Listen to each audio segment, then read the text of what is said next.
বিসমিল্লাহির রহমানির রহিম।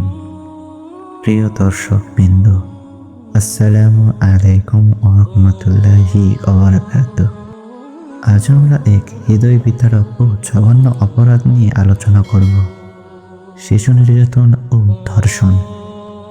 সম্প্রতি মাগুরায় ঘটে যাওয়া 8 বছরের এক শিশুর উপর পাশবিক নির্যাতন আমাদের সকলের হৃদয়কে ব্যথিত করেছে।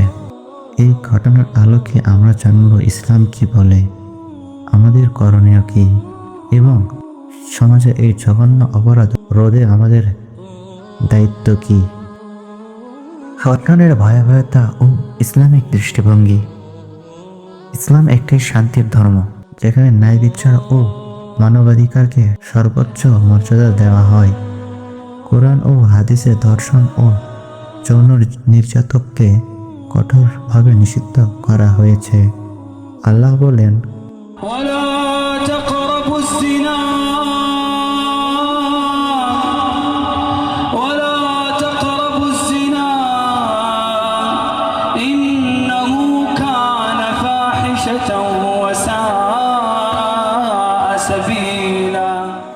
আর ব্যভিচারের নিকটেও যেও না, এটি একটি অশ্লীল কাজ এবং নিকৃষ্ট পথ।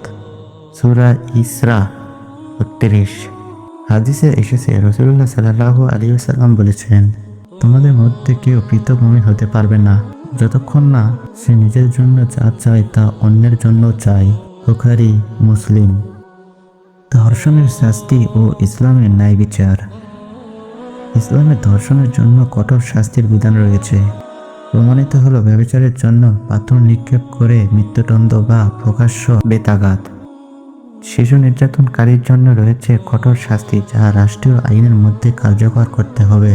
ইসলামের বিচার ছাড়া কোনো শান্তি নেই, তবে অপরাধীর বিরুদ্ধে কঠোর ব্যবস্থা নিতে হবে। ধর্ষণ প্রতিরোধে ইসলামিক করণীয়। ১. নৈতিক শিক্ষা। পরিবারে ছোটবেলা থেকে ধার্মিক ও নৈতিক শিক্ষা দেওয়া জরুরি। ২. পরিবারের দায়িত্ব।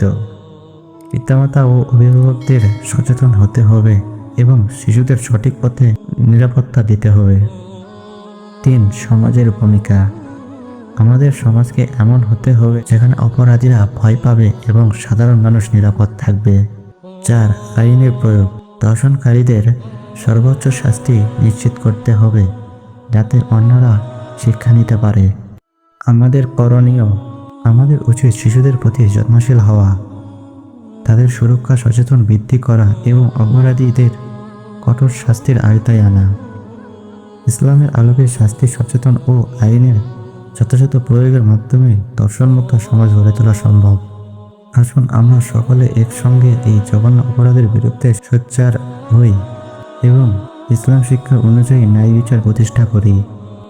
এই বার্তা সবাইকে পৌঁছে দিন, শেয়ার করুন, লাইক দিন এবং আমাদের চ্যানেলটি সাবস্ক্রাইব করুন। সচেতনতা বৃদ্ধি করুন।